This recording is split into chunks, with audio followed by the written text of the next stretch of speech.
morning, dear students. I Rasmi ma'am, your science teacher from MLP International School, Rajpura.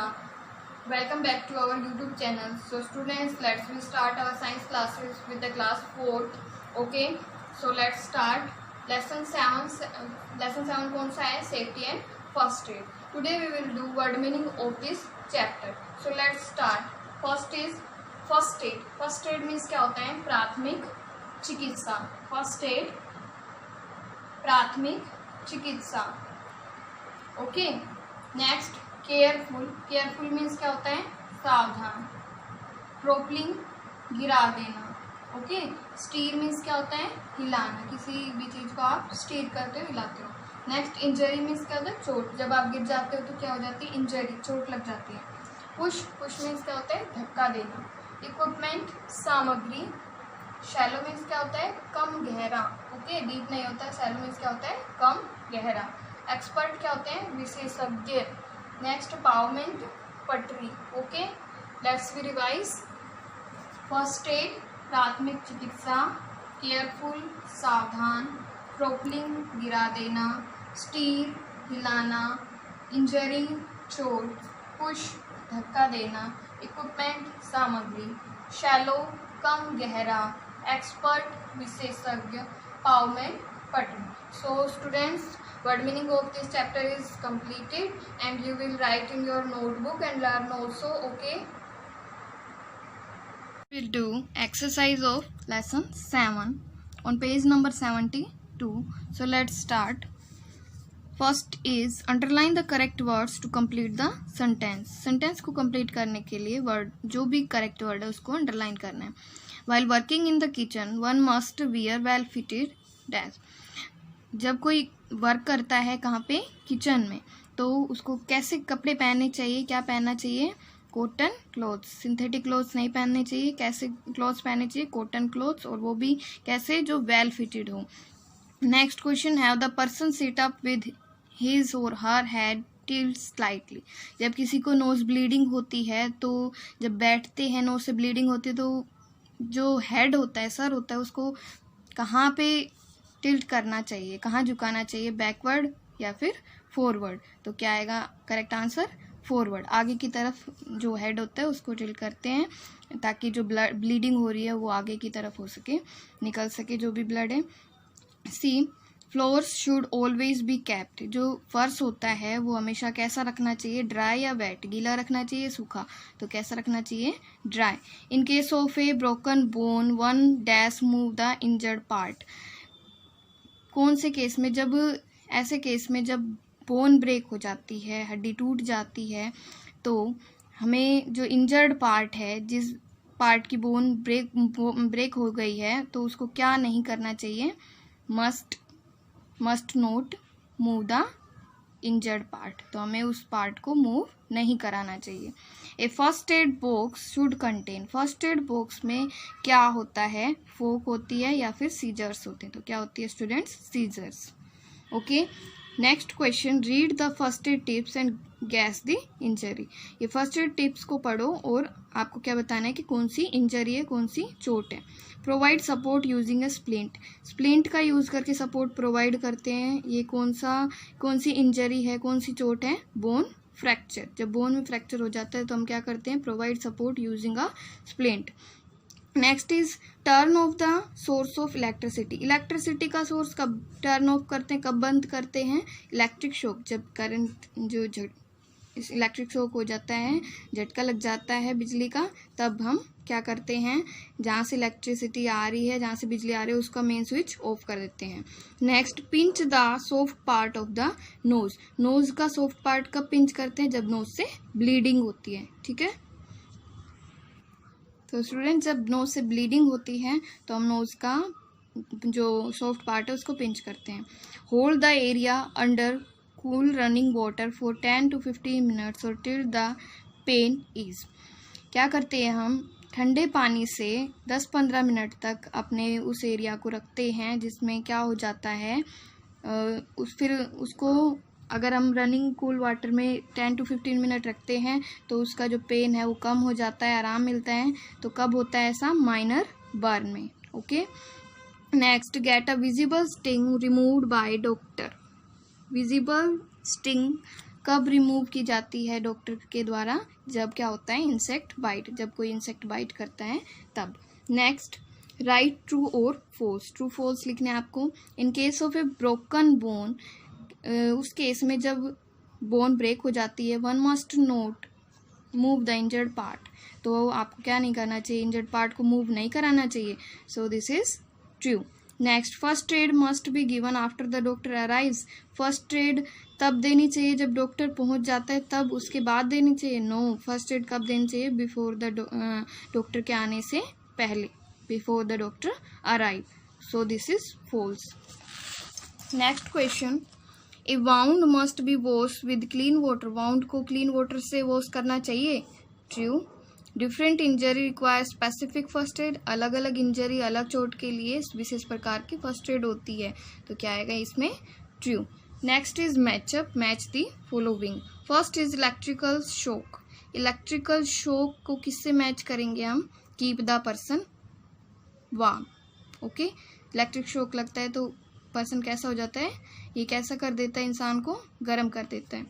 Insect bite, insect bite को किससे match करेंगे? Get a sting, remove. Broken bone, fracture. Swim, swim को किससे match करोगे आप? At the shallow end. Loose synthetic clothes, loose synthetic clothes catch fire. क्या कर लेते हैं? Catch fire. Okay, next is tick the correct options. First is in case of insect bite. Insect bite के case में क्या करना चाहिए? Get sting remove by a doctor. To be safe in the playground, playground में safe कब होते हैं? Wait for your turn at the right, जब हम वेट करते हैं अपनी टर्न के लिए।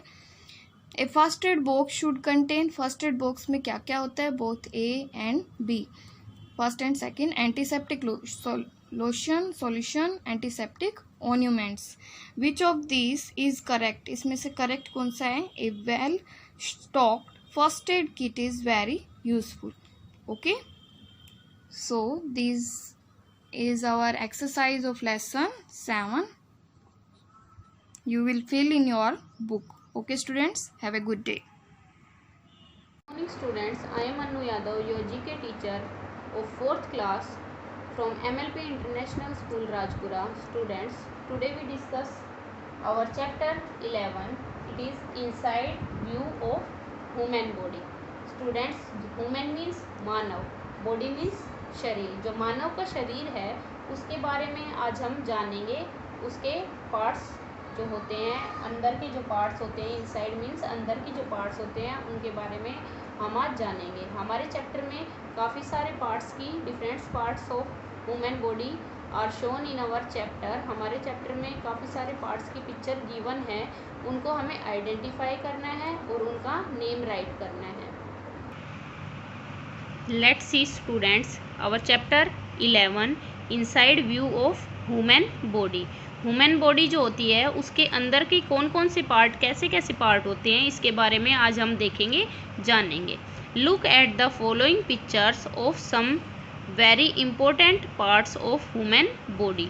स्टूडेंट्स, ये जो हमारे पार्ट्स हैं हमारे चैप्टर्स में गिवन हैं, ये जो पार्ट्स है ये बहुत इंपॉर्टेंट पार्ट होते हैं हमारी बॉडी के, जो कि इनसाइड होते हैं, इनसाइड पार्ट होते हैं, हमें बाहर से दिखाई नहीं देते, हमारे शरीर के अंदर होते हैं। आइडेंटिफाई देम, उनको पहचानना है, इन पार्ट्स को हमें पहचानना है, उनको जानना है कि ये कौन कौन से पार्ट हैं। You may use the help box. Students, हमारे पास चैप्टर के एंड में हेल्प बॉक्स गिवन है। इस हेल्प बॉक्स की हेल्प से हमें अपने जो पार्ट्स हमारे पास पिक्चर्स गिवन है पार्ट्स की, उनको पहचानना है और उनका नेम राइट करना है। So let's start our chapter. First picture जो हमारे पास गिवन है, ये हमारे पास आप देख सकते हैं, फर्स्ट पिक्चर जो बनी हुई है वो हार्ट की पिक्चर गिवन है। हार्ट बना हुआ है, हार्ट की पिक्चर दी गई है। सो जो हमारे पास ब्लैंक है उसमें क्या लिखेंगे? Heart, HEART, heart. Next is kidney. हमारे पास नेक्स्ट सेकंड जो पिक्चर है वो किसकी गिवन है? Kidney. So right here kidney, KIDNEY, kidney, KIDNEY, kidney. Third picture is given to us is liver, It is the picture of liver. Liver. Liver. Liver. Liver. Fourth जो picture हमारे पास given है वो किसकी है? Lungs की. LUNGS lungs. Students, हमारे पास शरीर में हमारे में 2 लंग्स होते हैं. LUNGS lungs. हमारे पास पिक्चर किसकी गिवन है फोर्थ नंबर पे? Lungs. Fifth is spleen. SPLEEN spleen. किसकी पिक्चर गिवन है हमारे पास फिफ्थ नंबर पे? Spleen. SPLEEN spleen. Sixth is appendix. APPENDIX appendix. APPENDIX appendix. Seventh is small intestine. SMALL small. INTESTINE intestine. Small intestine. Eighth and last one is big intestine. BIG big. INTESTINE intestine. Big intestine. Students, आज हमने अपनी book में क्या fill किया है? जो हमारे inner parts होते हैं बॉडी के, ह्यूमन बॉडी के अंदर जो इनर पार्ट्स होते हैं उनकी पिक्चर को हमने देखा है और उनको आइडेंटिफाई करके उनके नेम्स को राइट किया है. स्टूडेंट्स, अब हम अपना बोर्ड वर्क करते हैं. स्टूडेंट्स, बोर्ड वर्क कैसे करना है ये मैं आपको शो करती हूँ. आपको पहले जैसे हम अपना वर्क करते थे चैप्टर में, हेडिंग डालनी है आपको चैप्टर 11 और फिर चैप्टर का नेम लिखना है. Inside view of human body. Let's start. Our first जो हमारा पार्ट है, जो फर्स्ट ऑर्गन है हमारे शरीर के अंदर, वो क्या है? हार्ट. हमने किसकी स्पेलिंग लिखी है? हार्ट. हमारे पास फर्स्ट पिक्चर में क्या था? Heart. So right here heart. HEART heart. Second is kidney. KIDNEY kidney. Third number पे हमारे पास liver. LIVER liver. LIVER liver. Fourth one is lungs. LUNGS lungs.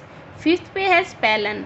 SPLEEN spleen. Sixth is appendix. APPENDIX appendix. Seventh जो हमारा organ है, जो हमारे पास picture given है हमारे चैप्टर में, वो किसकी है? Small intestine. SMALL small. INTESTINE intestine. और eighth one is big intestine. BIG big. INTESTINE intestine. So students, today we discuss inside view of human body. हमने आज जो हमारी बॉडी के अंदर जो पार्ट्स होते हैं उनके बारे में डिस्कस किया है, उनको लिखा है. और क्या किया है स्टूडेंट्स? हमने पिक्चर में आइडेंटिफाई करके उनके नेम लिखे हैं और साथ में अपनी नोटबुक में आपको जो मैंने बोर्ड पे वर्क कराया है वो वर्क करना है. आपको ये वर्क सुंदर राइटिंग में करना है और साथ में इनको लर्न भी करना है. स्टूडेंट्स, आप अपनी पुरानी बुक में से कहीं से भी जो मैंने आज ऑर्गन्स कराए हैं इनकी पिक्चर कलेक्ट करके इनके नेम के सामने आप पिक्चर भी पेस्ट कर सकते हैं. I hope you understand our chapter number 11 inside view of human body. Thank you students. Good morning students. Today I will start your SST class online. Dear students, for class 4th today we will read chapter number 14. बेटा previous class में हमने हमारा जो chapter number 14 है means of transport, इसका कुछ part read कर लिया है. टुडे हम आज जो है वो हम इसके रिमेनिंग पार्ट को रीड करेंगे. So let's start. Dear students, means of transport के अंदर हम हमारे जो ट्रांसपोर्ट के मीन्स है उसके अंदर रोड ट्रांसपोर्ट रीड कर चुके हैं. रेलवे ट्रांसपोर्ट हमने कंप्लीट रीड कर लिया है. And in previous video we read about the airways. Today we will read the waterways. So let's start. Waterways consist of water bodies like sea, river, lake, canal and back water. जो waterways है वो किसके अंदर किया जाता है? Water bodies के अंदर किया जाता है. वो कौन कौन सी वाटर बॉडीज़ हैं? सी है, रिवर है, लेक है, कैनाल है या फिर बैक वाटर है. Ships, ferries, boats, yacht and canoes are some means of travel over waterway. जो वाटरवे है उसके लिए जो मीन्स है ट्रांसपोर्ट के ट्रैवल करने के लिए जो जो व्हीकल्स यूज़ होते हैं वो कौन कौन से हैं? शिप है, फेरीज है, बोट्स हैं, याट है और कैनोज जो हैं. ये सारी चीज़ें किस में यूज़ की जाती है? वाटर ट्रांसपोर्ट के अंदर, वाटर में यात्रा करने के लिए. नेक्स्ट है water transport is one of the cheapest means of transport. जो वाटर ट्रांसपोर्ट है वो ट्रांसपोर्ट का सबसे सस्ता मीन्स है। Heavy and bulky goods are transport throughout waterway. जो भारी सामान होता है उसको वाटरवे के द्वारा ट्रांसपोर्ट किया जाता है। Jawaharlal Nehru port is Mumbai in Mumbai is one of the oldest and most important port in India. जो जवाहरलाल नेहरू पोर्ट है इंडिया के अंदर, वो मुंबई में, वो सबसे इंडिया का सबसे पुराना और सबसे इम्पोर्टेंट पोर्ट है इंडिया का। कहाँ पे है? मुंबई में। People are carried by passenger ships. जो लोग हैं वो पैसेंजर्स को किसके द्वारा ले जाते हैं? शिप्स के द्वारा। While goods are transport by cargo ships. जो सामान है उसको किसके द्वारा ट्रांसपोर्ट किया जाता है? कार्गो शिप्स के द्वारा। Petroleum and oil are carried by tanker ships. जो पेट्रोलियम है और ऑयल्स है उसको किसके द्वारा ट्रांसपोर्ट किया जाता है? टैंकर शिप्स के द्वारा। ये एक पिक दिखाई हुई है हमें, ये सी पोर्ट की है, यानी कि एक सागर के किनारे जो पोर्ट होता है वो है, और ये दूसरी तरफ है स्टीमर। ये स्टीमर है, जो स्टीम के द्वारा चलती है हमारी जो बोट होती है उसको क्या बोलते हैं? स्टीमर बोलते हैं। तो ये स्टीमर की पिक दिखाई हुई है, इसके अंदर हम पैसेंजर्स को एक स्थान से दूसरे स्थान पर ले जाते हैं। नेक्स्ट है the Ganga and the Brahmaputra are the only two rivers in our country that are navigable. यानी कि हमारी जो कंट्री है उसके अंदर गंगा और ब्रह्मपुत्र ही दो ऐसी नदियां हैं जिनके किनारों पर जो वाटर ट्रांसपोर्ट के लिए जो जहाज़ें हैं वो जाती हैं। India has a long coast line. India की बहुत लंबी कोस्ट लाइन है, तटरेखा है। Some important port in our country are Mumbai, Kandla, Visakhapatnam, Chennai and Kolkata. कुछ जो इम्पोर्टेंट पोर्ट्स हैं हमारी कंट्री के अंदर वो कौन कौन से हैं? मुंबई है, कांडला, विशाखापट्टनम और चेन्नई एंड कोलकाता जो है ये इम्पोर्टेंट पोर्ट्स हैं इंडिया के। Along the coastline of India there are 12 major ports and 187 minor ports। जो हमारी कंट्री है उसके अंदर कोस्टल लाइन के आसपास तटरेखा के पास 12 मेजर पोर्ट्स हैं और 187 जो है 187 माइनर पोर्ट्स हैं। Where ships load and unload goods there and that they carry। क्या होता है? इन पोर्ट्स पर जो शिप्स हैं, जहाज़ें हैं, वो सामान को लोड करती हैं और अनलोड करती हैं और उनको एक स्थान से दूसरे स्थान पर ले जाती हैं। Boat have been used by human for travelling since ancient time. Boat जो है उसका यूज़ पुराने समय में, प्राचीन समय में लोग एक स्थान से दूसरे स्थान पर जाने के लिए करते थे वाटर के अंदर। They are still used in the countryside for crossing rivers और स्ट्रीम्स। क्या होता था? इनका यूज़ और किस लिए किया जाता था? कंट्रियों के अंदर या रिवर्स को क्रॉस करने के लिए या स्ट्रीम्स को क्रॉस करने के लिए बोट्स का यूज़ किया जाता था। Some peoples go on holiday on expense luxury liners which take them from one tourist destination to other.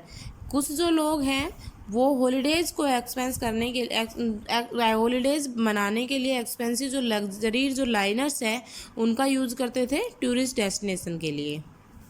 Next इस चैप्टर के ओवरव्यूज़ क्या है? The way of moving people and goods from one place to another are called transport. लोगों का एक स्थान से दूसरे स्थान पर जाने का जो तरीका है, जिस व्हीकल से वो जाते हैं वो क्या कहलाता है? ट्रांसपोर्ट कहलाता। एक स्थान से दूसरे स्थान पर जाना ही क्या कहलाता है? ट्रांसपोर्ट कहलाता है।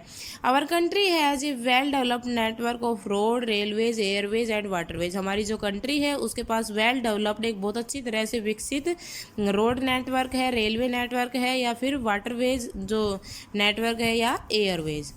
Highways are the most important road of India. Highway जो है वो इंडिया के मोस्ट इम्पोर्टेंट रोड्स हैं। Air transport is the fastest means of transport. Air transport जो है वो ट्रांसपोर्ट का सबसे तेज़ मीन्स है। Waterways consist of water bodies like seas, rivers, lakes, canals.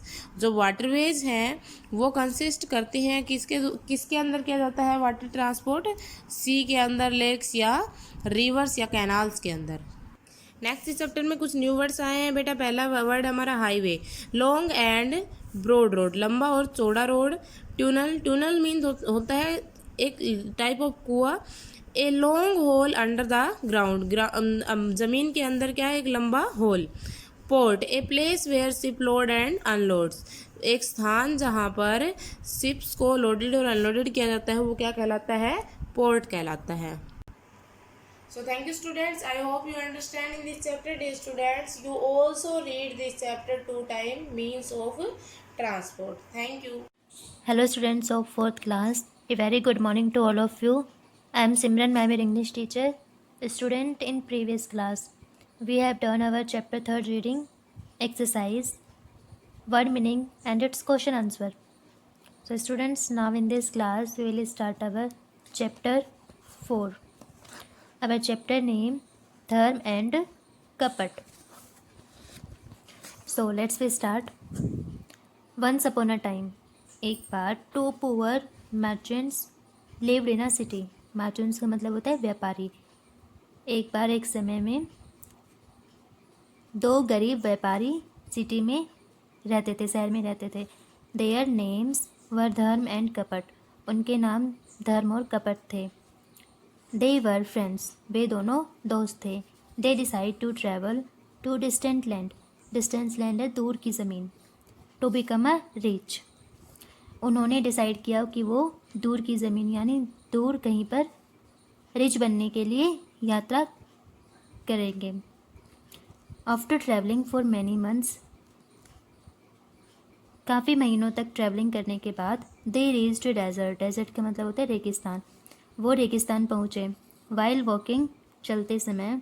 They got struck by a huge stone and while removing it they hear a sound. Struck का मतलब होता है चिपकना. ह्यूज स्टोन विशाल पत्थर. वह विशाल पत्थर से चिपक गए. उन्होंने जब उसको रिमूव किया तो उन्होंने एक आवाज़ सुनी. Buried in the yellow sand under A thorny कीकर ट्री. बरीड का मतलब होता है दफन. थ्रोनी कीकर कांटेदार कीकर. उन्होंने एक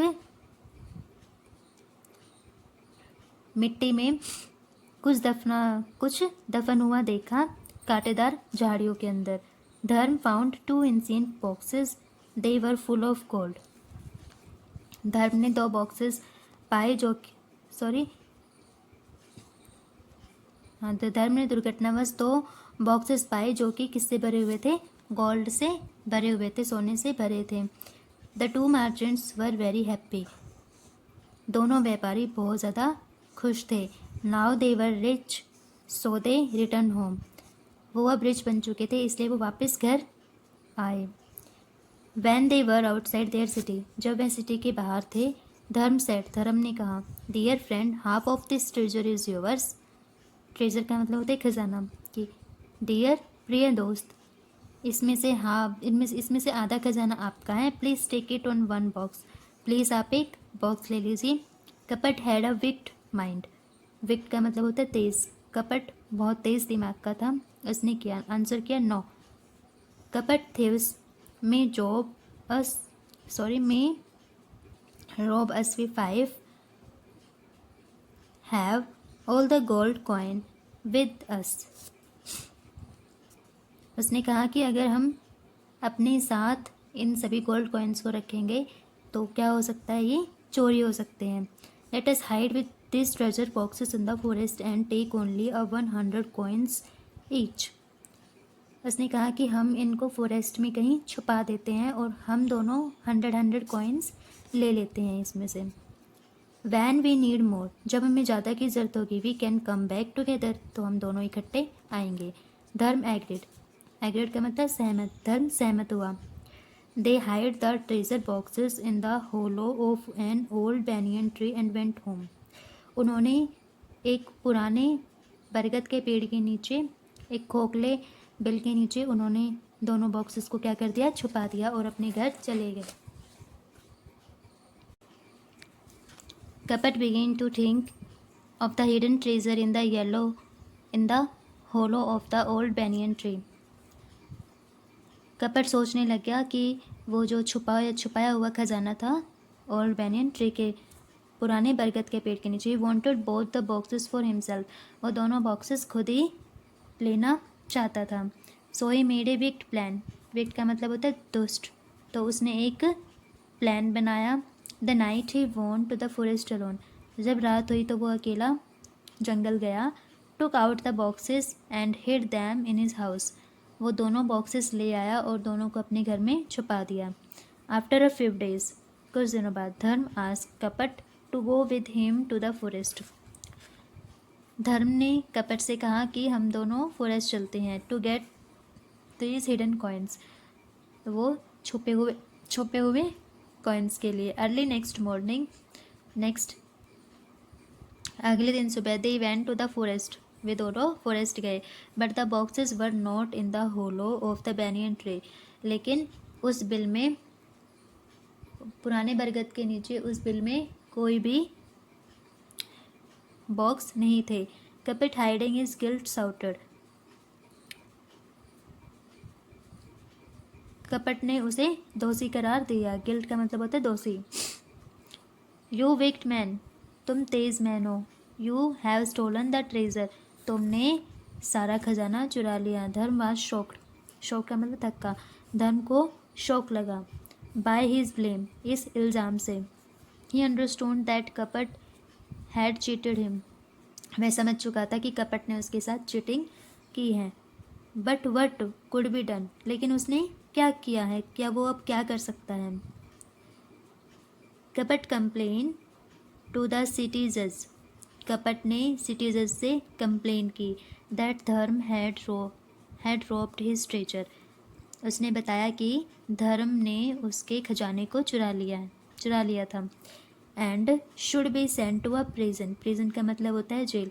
और इसको कहाँ डाल देना चाहिए, जेल में डाल देना चाहिए. द जज could not decide the case in absence of any evidence. Evidence का मतलब होता है सबूत और एब्सेंस अभाव. जज किसी भी फैसले पर या कुछ भी डिसाइड नहीं कर पा रहा था सबूत के ना रहने पर. अगर सबूत नहीं है तो जज कोई भी फैसला नहीं कर पा रहा था. So students, we have complete our first part reading of this chapter, and you also revise of this chapter's reading in your book. Thank you and have a nice day. Good morning student, myself Bala ma'am from MLP International School Rajpura. Dear student, now we start our math online classes for class 4th. And dear students, previous class we have done our exercise 4.4 subtraction. Now we do our exercise 4.5. बेटा 4.5 exercise में fill-ups हैं जो आपने खुद करने हैं. जैसे 57,570 में से क्या माइनस करें कि आंसर 0 आएगा. तो बेटा सेम डिजिट माइनस करते तब 0 आता है. ऐसे ही ये 10,000 में से क्या माइनस करेंगे कि आंसर 10,000 आएगा 0. तो बेटा ये एक्सरसाइज बहुत इजी है, फिलअप्स टाइप में है, तो ये आपने खुद करना है. Now we do our exercise 4.6. In exercise 4.6 we have word problems. In this exercise we have 8 questions. First of all we do only 4 questions. And our question number first is Madan had rupees 36,215 rupees, out of which Madan के पास 36,215 rupees हैं. He gave 20,080 rupees to Sonu. वह उसमें से 20,080 rupees Sonu को दे देता है. How much money is the left with Madan. Madan के पास कितना लेफ्ट बचा. बेटा अगर क्वेश्चन में टोटल पूछा है तो हम क्या करते हैं, ऐड. अगर क्वेश्चन में रिमेनिंग या लेफ्ट पूछा है तो हम क्या करते हैं, minus. So now our statement is Madan had 36,125 rupees. He gives to Sonu 20,080 rupees. Left with Madan. Madan के पास कितना लेफ्ट बचा. तो लेफ्ट है तो बेटा हम क्या करेंगे, माइनस. सो अब हम इनको माइनस करेंगे. 5 में से 0 माइनस किया 5. बेटा 2 में से 8 माइनस नहीं होता तो हम 1 से कैरी लेंगे, ये 0 बचा. 2 चेंज हो गया 12 में. 12 में से 8 माइनस किया 4. 0 में से 0 माइनस किया 0. 6 में से 0 माइनस किया 6. 3 में से 2 माइनस किया 1. मदन के पास कितने रुपए लेफ्ट बचे, 16,045 rupees. Now we do our question number second. There are 75,250 rupees in a rubber plant farm. एक रबर प्लांट फार्म है जिसमें टोटल ट्री हैं 75,250. 11,783 of them fell down in a big storm. एक बड़ा तूफान आया, आंधी आई, जिसमें कुछ पेड़ गिर गए। जो पेड़ गिर गए उनकी संख्या 11,783। How many trees were remaining in the farm. अब फार्म में कितने रिमेनिंग बचे हुए ट्री हैं, तो मतलब ट्री कितने बचे, तो बेटा लेफ्ट पूछा है, रिमेनिंग पूछा है, तो हम क्या करेंगे minus. So our statement is total trees in rubber plant farm 75,250 fell down in a big storm. कितने पेड़ गिर गए थे, 11,783। Trees are remaining in the farm. अब फार्म में कितने ट्रीज रिमेनिंग बचे, रिमेनिंग है, तो बेटा हम क्या करेंगे, इनको माइनस। लेफ्ट पूछा है हमसे तो हम माइनस करेंगे तो नाउ वी स्टार्ट। 0 में से 3 माइनस नहीं होता तो हम 5 से कैरी लेंगे, यहाँ पर 4 बचा, 0 चेंज हो गया 10 में। 10 में से 3 माइनस किया 7, 4 में से 8 माइनस नहीं होता, हम 2 से कैरी लेंगे 1, 4 चेंज हो गया 14 में। 14 में से 8 माइनस किया 6, 1 में से 7 माइनस नहीं होता तो हम 5 से कैरी लेंगे, ये 4 और ये चेंज हो गया 11 में। 11 में से 7 माइनस किया 4, 4 में से 1 माइनस किया 3 एंड 7 में से 1 माइनस किया 6। तो बेटा जब तूफान आने के बाद जितने पेड़ गिर गए थे तो रिमेनिंग कितने बचे फार्म में, 63,467। I think dear student you understand very well our question number first and second. Now we do our question number 3. Question number 3 is there are 28,210 worker in a big steel factory. एक steel factory है बड़ी जिसमें worker काम करते हैं 28,210. The number of worker in another steel company factory is 26,750. कोई another company है, steel की फैक्ट्री है जिसमें वर्कर काम करते हैं 26,750. Which factory has more worker and how many.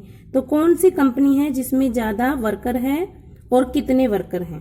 तो बेटा now our statement is total workers in steel factory. Steel factory में कितने हैं, फर्स्ट जो स्टील फैक्ट्री है उसमें है 28,210. Worker in other steel company steel factory, दूसरी जो फैक्ट्री उसमें कितने वर्कर हैं 26,750. और हमसे क्वेश्चन में पूछा डिफरेंस कि किस में ज्यादा है और कितने ज्यादा है. तो इसका मतलब हमें डिफरेंस फाइंड आउट करना है तो हम क्या करेंगे माइनस. Now we subtract. 0 में से 0 माइनस किए 0, 1 में से 5 माइनस नहीं होता तो हम 2 से कैरी लेंगे, यहाँ पर 1 बचा, ये चेंज हो गया 11. 11 में से 5 माइनस किया 6, 1 में से 7 माइनस नहीं होता हम 8 से कैरी लेंगे 7, चेंज हो गया 11 में. 11 में से 7 माइनस किया 4, 7 में से 6 माइनस किया 1 एंड 2 में से 2 माइनस किया 0. तो बेटा जो फर्स्ट बिग फैक्ट्री थी हमारे पास उसमें कितने वर्कर एक्स्ट्रा हैं 1460. मतलब डिफरेंस आया हमारे पास 1460. Okay student, now we do our question number 4. The seating capacity of a football stadium is 1,75,000. एक फुटबॉल स्टेडियम है जिसमें सीट अवेलेबल है जिसकी कैपेसिटी है 1,75,000 and 98,975 tickets were sold for the particular tournament. वहाँ पर एक टूर्नामेंट होना था फुटबॉल का स्टेडियम के अंदर, तो वहाँ पर जो टिकट सोल्ड है वो हुई थी 98,975. How many seat remained vacant for the tournament. जब टूर्नामेंट हो रहा था तो कितनी सीट वेकेंट थी. वेकेंट थी मतलब बेटा कितनी तो फुल हो गई और कितनी बची थी. तो हमें क्या करना है minus. So our statement is total seating capacity of football stadium 1,75,000. Ticket were sold 98,950. Seat remaining या लेफ्ट जो भी बचा लेफ्ट पूछा है तो बेटा अब हम क्या करेंगे इसको minus. So now we subtract. Digit is 1,75,000 minus करना है 98,915. सो 0 में से 0 माइनस किया 0, 0 में से 5 माइनस नहीं होता तो हम 5 से कैरी लेंगे 4 लेफ्ट. यहाँ पर हो गया 10, 10 में से एक कैरी यहाँ पर दी तो यहाँ पर 10 और यहाँ पर 9 लेफ्ट बच गया. 10 में से 5 माइनस किया 5, 9 में से 9 माइनस किया 0, 4 में से 8 माइनस नहीं होता तो हम यहाँ से कैरी लेंगे 14, 14 में से 8 माइनस किया 6, 6 में से 9 माइनस नहीं होता तो कैरी लेंगे 0 और 16, यहाँ पर 16, 16 में से 9 माइनस किया 7 और ये 0. तो बेटा कितनी सीट थी जो रिमेनिंग बची है खाली सीट कितनी थी? 76,050. Okay student, I think you understand very well our question number 1st, 2nd, 3rd and 4th. Okay student, thank you. Have a nice day. Students, मैं मुकेश मैडम, आपकी हिंदी अध्यापिका MLP इंटरनेशनल स्कूल राजपुरा से। बच्चों, आज हम शुरू करेंगे कक्षा 4 का पाठ 4 प्राथमिक उपचार। पहले हम लेसन रीड करेंगे, उसके बाद हम अभ्यास करेंगे।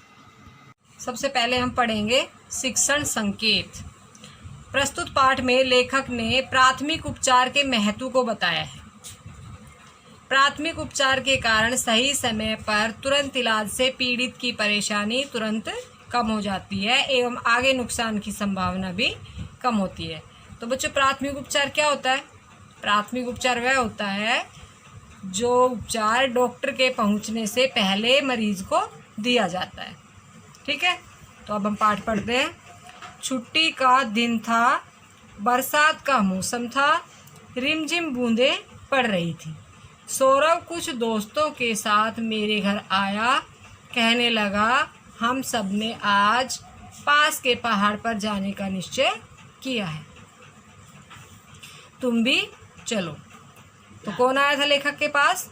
सौरभ, उसका दोस्त। ऐसे सुहावने समय में कौन शहर को न जाना चाहेगा, मैं भी उनके साथ हो लिया। हम सब 6 लोग थे। सौरभ हमारी टुकड़ी का नायक था। वह एक थैला कंधे पर लटकाए हुए था। हम सब खाली हाथ थे। सौरभ के थैले का हमने बहुत मजाक उड़ाया और एक ने तो उसे लद्दू का भी खिताब दे दिया। तो सौरभ जो थैला अपने साथ लेकर गया था घूमने के लिए, उसको देखकर सौरभ के दोस्तों ने, लेखक ने, सबने उसका मजाक उड़ाया और उससे क्या कहने लगे? लद्दू। कूदते फांदते हम पहाड़ पर जा पहुँचे। वहाँ चारों तरफ हरियाली थी। कहीं फूल खिल रहे थे, कहीं झरने बह रहे थे। एक तो पहाड़, दूसरे बरसात का मौसम और इस पर हल्की हल्की फुहार। हमारा मन खुशी से नाच उठा। इधर उधर घूमकर हम खाने बैठे। खा पीकर हम खेल कूद में लग गए। एकाएक मयंक का पाँव फिसला और वह बुरी तरह से गिर पड़ा। किसका पाँव फिसल गया था? मयंक का। कितने लोग गए थे घूमने? 6 लोग गए थे। ठीक है, उसके हाथ और पाँव छिल गए, खून बहने लगा। वहाँ डॉक्टर कहाँ? हम सब तो फिक्र में पड़ गए, मगर सौरभ ने कहा घबराओ मत, मुझ लद्दू का थैला काम देगा। उसने अपना थैला खोला। एक बोतल में से एक चीनी की प्याली में थोड़ी दवा डाली। उसने रुई डुबोई और छिले फटे घुटने हाथों को साफ करना शुरू किया। धीरे धीरे सब जख्म साफ हो गए। तो बच्चों, मयंक के जो घाव है वो किसने साफ किए? सौरभ ने। फिर दूसरी बोतल में से दवा निकाली। उसने कपड़े के टुकड़ों को भिगोया, एक एक टुकड़ा चोट पर रखा और दोनों घुटनों पर पट्टी बांध दी। इस तरह से प्राथमिक उपचार कर दिया। फिर वहाँ से चलकर हम लोग सड़क के मोड़ तक आ गए। इतने में एक सज्जन जो मोटर से पहाड़ की सैर को आए थे, उधर से गुजरे। उन्होंने मयंक के घुटनों पर पट्टियाँ बंधी देखी तो वे उसे अपनी मोटर से सैर ले जाने को तैयार हो गए। हमने मयंक और सौरभ को मोटर में भेज दिया और बाकी सब पैदल लौटे। तो कौन लेकर गया मयंक को हॉस्पिटल? सौरभ और एक सज्जन व्यक्ति। ठीक है, सौरभ मयंक को सीधा अस्पताल ले गया। डॉक्टर ने जख्मों की पट्टी खोली, जख्म देखे। उन्होंने पूछा घावों का प्राथमिक उपचार किसने किया? प्राथमिक उपचार बच्चों, डॉक्टर के पास पहुंचने से पहले जो उपचार सौरभ ने मयंक का किया था उसे प्राथमिक उपचार कहते हैं।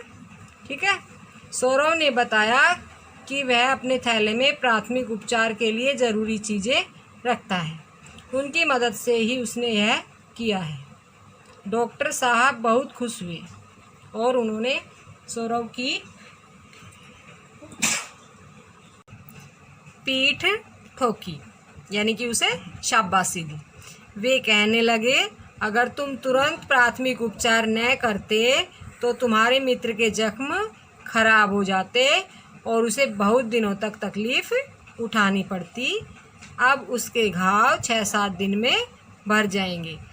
मयंक जब घर पहुंचा तो उसके माता पिता ने सौरव को खूब शाबाशी दी।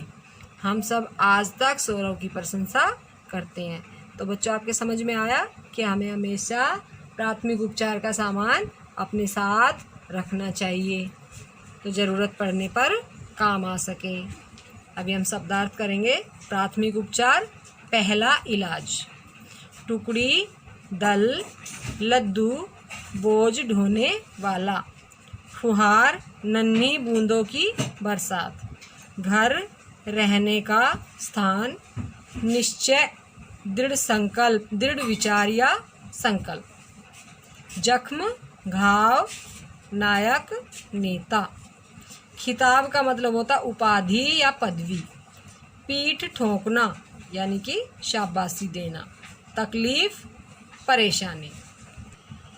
लिखित प्रश्न में प्रश्न नंबर 3 है, सही उत्तर पर सही का निशान लगाओ। सौरव टुकड़ी का क्या था? खलनायक, नायक या पहलवान? तो सौरव क्या था टुकड़ी का? नायक। यहाँ सही निशान लगाना है। अगला प्रश्न है, छुट्टी के दिनों में कैसा मौसम था? ठंड का, बरसात का या गर्मी का?